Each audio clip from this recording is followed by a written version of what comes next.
من الشيطان الرجيم. بسم الله الرحمن الرحيم. الحمد لله الذي لا يبلغ بالحق القائلون ولا يحصي نعماءه العالمون ولا يؤدي حقه المجتهدون الذي لا يدركه بعد الهمم ولا يناله غوص في القلب الذي ليس لصفته حق محدود ولا نعت موجود ولا أجل ممدود. فطر الخلائق بقدرته ونشر الرياح برحمته وودد بالسكون ميدان أرضه. ثم الصلاة والسلام والتحية والإكرام على البشير النذير السراج المنير سيدنا ونبينا وشفيع ذنوبنا وطبيبنا أبي القاسم محمد وعلى آله الطيبين الطاهرين الذين أذهب الله عنهم الرجس وطهرهم تطهيرا. لا سيما بقية الله في الأرضين روحي وأرواح العالمين لقراب مقدمه الفداء واللعنة الدائمة على أعدائهم ومنكر فضائلهم وغاصب حقوقهم من يوم عداوتهم إلى قيام يوم الدين. أما بعد قال رسول الله صلى الله عليه وآله وسلم حسين مني وأنا من الحسين. صلوات علی محمد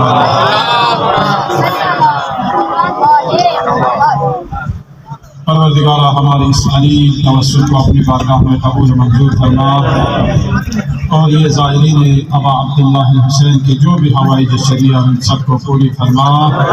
رسول اسلام صلی اللہ علیہ وآلہ وسلم کا فرمان ہے حسین منی وانا من الحسین. حسین مجھ سے ہے اور میں حسین سے. ہاں وہ حسین جس کا عبد آشنا زباں کہتا ہے گاہ گاہ حکیموں سے بھی یہ بات یعنی درود پردہ صد رنگ کائنات ایک کارساز ذہن ایک ذی شعور ذات. حسین علیہ السلام کی ذات بعض دانشمند کہتے ہیں کہ خدا سے زیادہ حسین کے خریدار بہت زیادہ ہے اور جو حسینی ہو انشاءاللہ وہ خدائی ضرور ہوگا. جو عزادار ہو وہ نمازی ضرور ہوگا. کیوں؟ اس لیے کہ اس در پر جو بھی آتا ہے یہ کشتی نجات ہے حسین. ان الحسین مصباح الہدی و سفینۃ النجات. جو بھی کشتی حسین میں سوار ہوگا وہ نجات کے ساحل نجات تک وہ پہنچائے گا.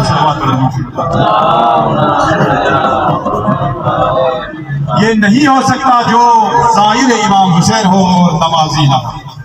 ایک آج کسی نے یہ سوال کیا کہ آپ اور یعنی تشہد ثلاثہ جو ہمارے پاکستان میں اس کا مسئلہ ہے، ہم یہ نہیں کہتے کہ یہ حرام ہے یا واجب ہے، لیکن انشاءاللہ آپ لوگ خود امیر المومنین علیہ السلام کے حرم میں پہنچیں گے.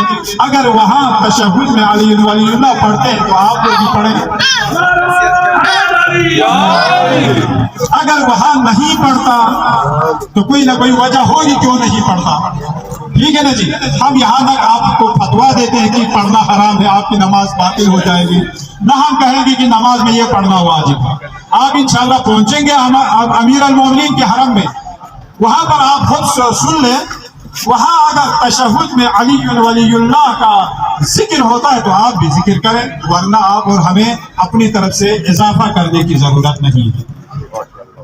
جی ہاں، بس یہ ہمارا یعنی آپ لوگوں سے یہی ریکویسٹ ہے تاکہ مومنین کے درمیان کوئی رخنہ نہ ہو یا ایک دوسرے کی مخالفت نہ ہو. ہم نہیں چاہتے کہ آپ کو علماء کو آپ سے دور رکھیں یا مومنین کو ذاکرین کو آپ کو ذاکرین سے دور رکھیں. ہمارا یہ مقصد نہیں ہے، لیکن آپ کو جو حقیقت ہے، آپ کا جو دین ہے، دین جہاں سے لیتے ہیں وہ نجف اشرف ہے، حوضہ امیر المومنین ہے.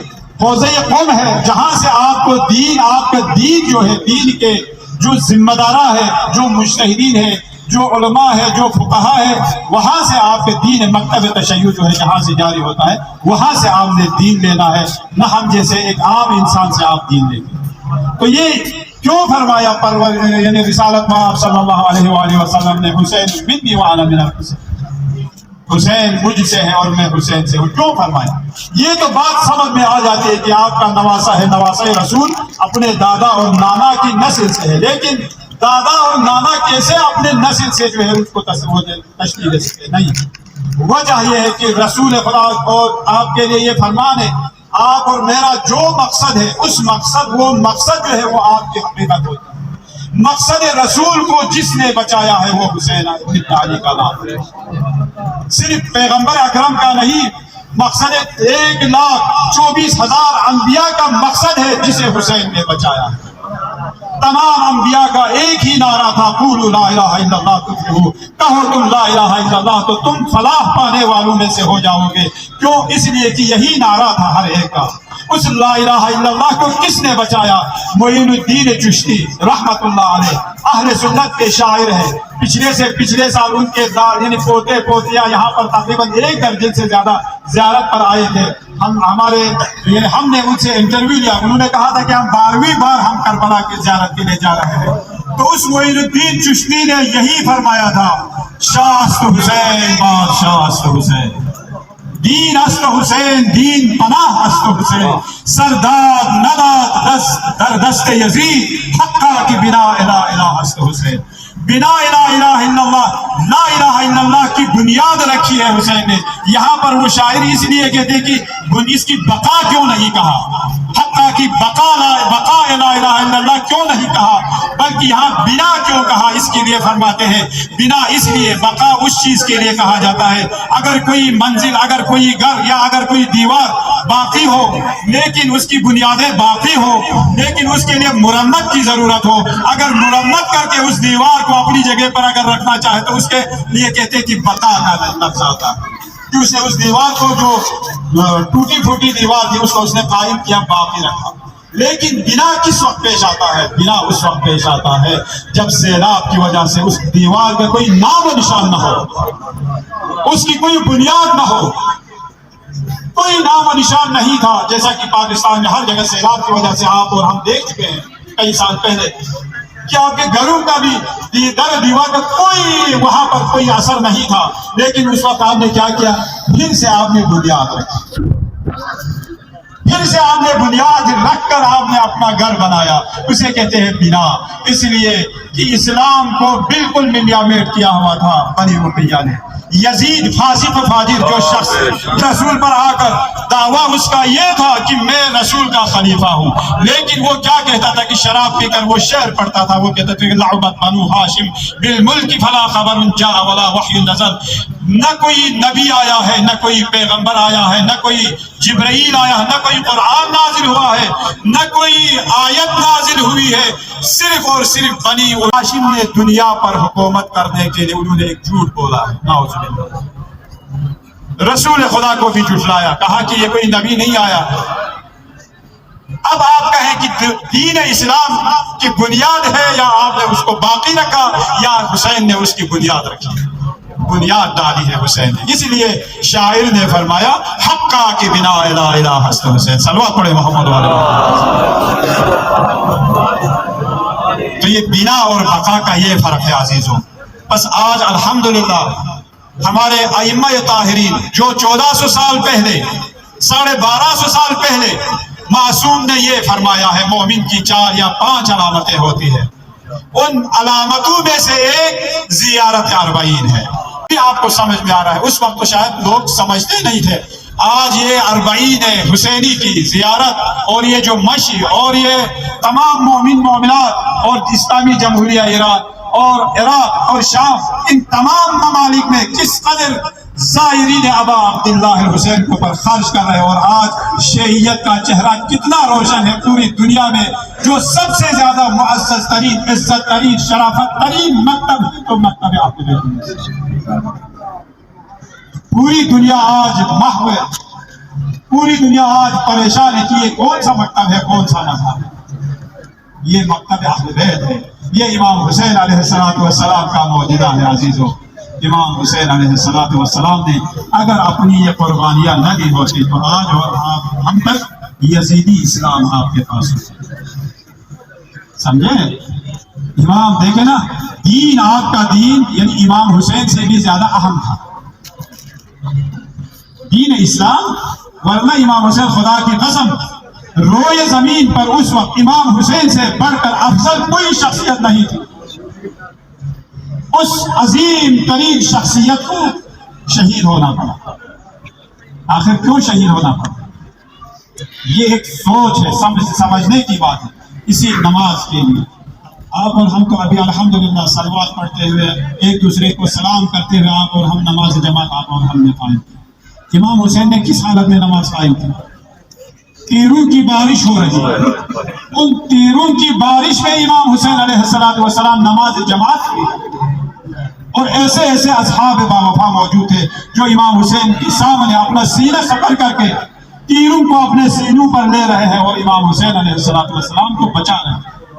اور جب السلام علیکم ورحمۃ اللہ کہتے ہیں تو وہ جو آپ کے اصحاب باوفا ہیں وہ گر جاتے ہیں، اور جب امام حسین کے گود میں سر رکھتے ہیں تو کہتے ہیں کہ مولا کیا ہم نے اپنا وظیفہ انجام دیا، کیا ہم نے اپنا دیزو۔ یہ کربلا کا جو امتحان تھا یہ صرف امام حسین پر امتحان نہیں تھا بلکہ رسول خدا پر بھی امتحان تھا۔ یہ کوئی معمولی امتحان نہیں تھا۔ معمولی امتحان اگر ہوتا تو صرف شاید امام حسین پر امتحان نہیں، یہ کربلا کا جو امتحان تھا وہ رسول خدا پر بھی امتحان تھا۔ کیوں؟ اس لیے کہ جب امام حسین اس دنیا میں تشریف لائے اس وقت اللہ تبارک و تعالیٰ نے فرمایا یا اے میرے پیغمبر، اے میرے نبی، اے میرے حبیب، اس پر آپ کی امت ایسا ظلم کرے گا اس کو 3 دن کا بھوکا پیاسا شہید کرے گا۔ اس وقت رسول خدا نے گریہ کیا۔ صرف یہ رسول خدا کا امتحان نہیں تھا، رسول خدا نے بھی کہا پروردگارا ہم اس مصیبت پر صبر کریں گے۔ پھر اس کے بعد رسول خدا نے امیر المومنین کو یہ واقعہ سنایا کربلا کا۔ امیر المومنین نے بھی کہا کہ ہم بھی صبر کریں گے خدا کی رضایت کی خاطر۔ اس کے بعد مولا امیر المومنین سے فرماتے ہیں رسول خدا، اے علی اب یہ امتحان فاطمہ کا بھی امتحان ہے، فاطمہ کو کس طرح ہم اس کو یہ خبر دیں؟ آپ فاطمہ کو سنبھالیں، میں فاطمہ کو ذکر شہادت کربلا میں سناؤں۔ لوگ کہتے ہیں کہ یہ عزاداری کہاں سے آیا ہے؟ اس عزاداری کو کیا قرآن میں ثابت کر سکتے ہیں؟ ہر چیز قرآن سے ثابت نہیں ہوتے۔ قرآن اور اہل بیت اطہار کے جو فرامین ہے، ان کا جو کردار ہے، ان کا جو رفتار ہے، وہ بھی ہمارے لیے حجت ہے، وہ بھی قرآن سے کم نہیں۔ اس وقت علی سے کہا کہ آپ فاطمہ کو سنبھالیں، میں فاطمہ کے لیے اس کے لال کی جو ہے مصائب میں پڑھوں۔ فاطمہ نے بھی کہا آپ اور ہم بہت خوش قسمت ہیں عزیزوں، ماں بہنوں۔ فاطمہ نے اس وقت کہا بابا اب اگر میرا یہ فرزند 3 دن کا بھوکا اور پیاسا شہید کیا جائے گا تو ان پر رونے کے لیے آپ اور ہم ہوں گے۔ تو فرمایا بیٹی اس وقت نہ میں ہوں گا، نہ علی ہوں گے، نہ آپ ہوں گے۔ تو جناب فاطمہ نے کہا بابا پھر کون روئے گے؟ تو یہ خوشخبری دی ہے عزیزوں، آپ اور ہم لاکھ لاکھ شکر ادا کریں۔ رسول خدا نے جناب فاطمہ الزہرا کو یہ تسلی دیتے ہوئے فرمایا بیٹی آپ گھبرانا نہیں، میری امت میں ایک گروہ ہوں گے جس کی خواتین آپ کی خواتین پر ناموس آدھار پر روئیں گی، اور مومنین مرد جو ہے حسین پر روئیں گے۔ یہ آپ اور ہمارے لیے خوشخبری ہے عزیزوں۔ اسی لیے کل قیامت کے دن آپ کے لیے اور ہمارے لیے جب روز محشر تمام لوگ وہاں محشر میں ہوں گے، اس وقت حکم ہوگا، ندا ہوگا این زوار الحسین، حسین کے زائر کہاں ہے؟ اس وقت انشاءاللہ آپ اور ہم سر اٹھائیں گے، ہاتھ اٹھائیں گے، ہم زوار حسین کھڑے ہیں۔ اس وقت حکم ہوگا فرشتوں کو، مولا ابا عبداللہ حسین آپ کو اپنے خصوصی پروٹوکول کے ساتھ بحث کی طرف آپ کو لے جائیں گے۔ یہ اور آپ ہماری نصیب ہے عزیزوں۔ ہاں یہ امتحان تھا، کتنا سخت امتحان تھا۔ اور امتحان جناب زینب کبریٰ کا بھی تھا، علی اصغر کا بھی تھا، علی اکبر کا بھی تھا، کیونکہ مسائل زیادہ طولانی نہیں کرنا چاہتا میں جناب زینب اور جناب سید سجاد، کیونکہ یہ اسیری کا ایام ہے۔ زینب کو شریکت الحسین کا لقب ملا، کیوں ملا؟ حسین سے زیادہ زینب کے مسائل زیادہ ہیں۔ حسین نے تو عصر عاشور تک جتنے بھی مصائب آپ نے ثانیہ اس کے بعد جو مصائب ہے وہ سید سجاد اور زینب کبریٰ نے سہی۔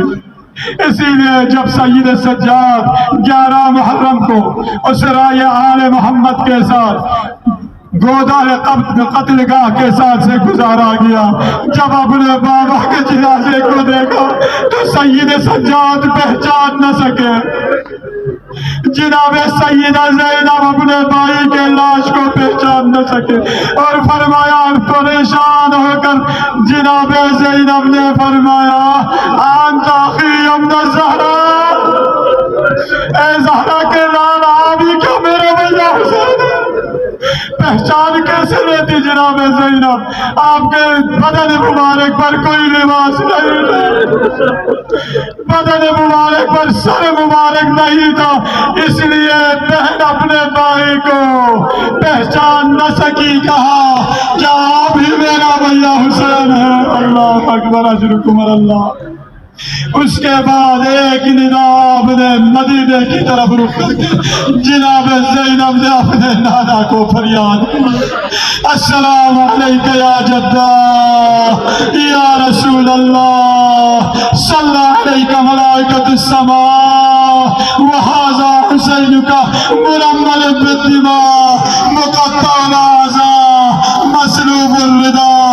اے میرے نانا، آپ پر تو آسمان کے ملائکہ سلام بھیجتے ہیں، لیکن یہ آپ کا حسین ہے جسے آپ نے بڑے پیار سے آپ نے سنبھالا تھا، اور یہ آج کربلا کی تبتی ہوئی ریت پر جس میں مبارک قطع ہو چکا ہے، بدن مبارک پر کوئی سر نہیں ہے اور کوئی لباس نہیں ہے، کربلا کی ریت نے لباس کا کام دیا ہوا ہے۔ اجرکم اللہ۔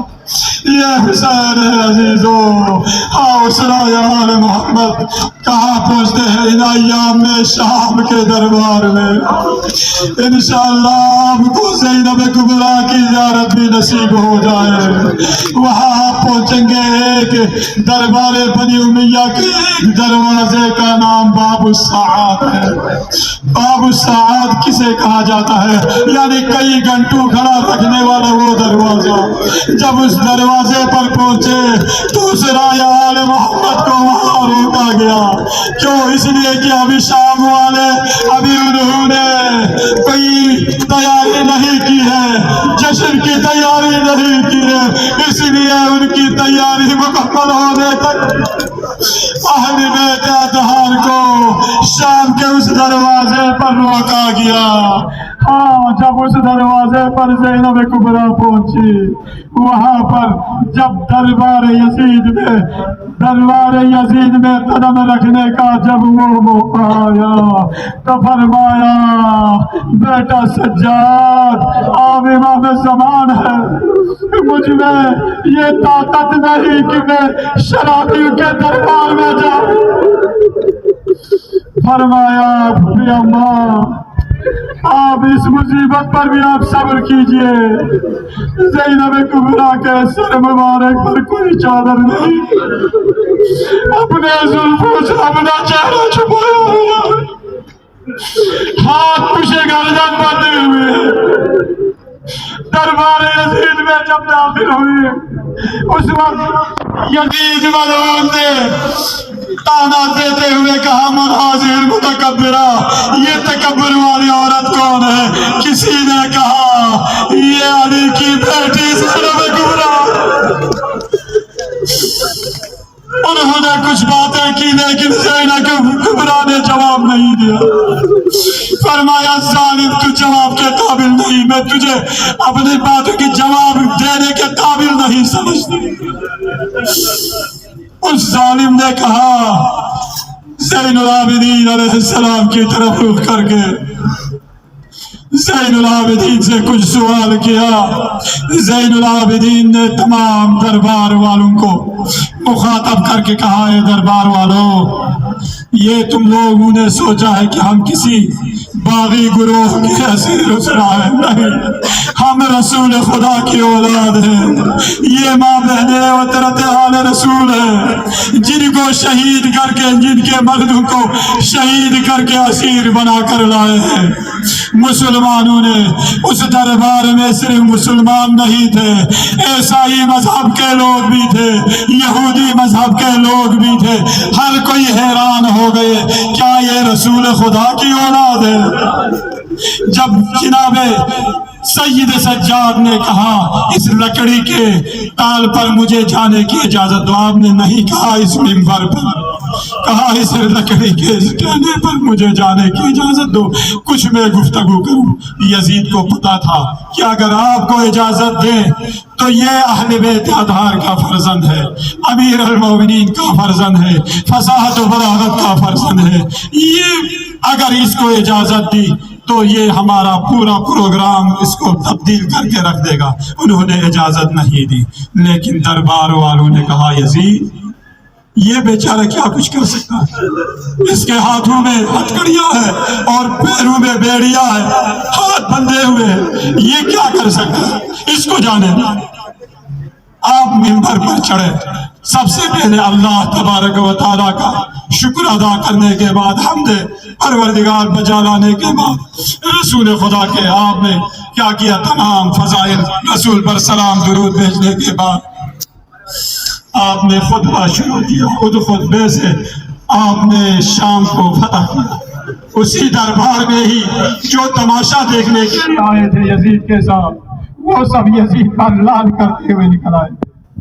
ہاں عزیزو، وہاں پر جب یزید نے یہ حکم دیا کہ سید سجاد کو یہاں شہید کیا جائے، اس وقت جناب زینب نے اپنے آپ کو سید سجاد پر گرایا۔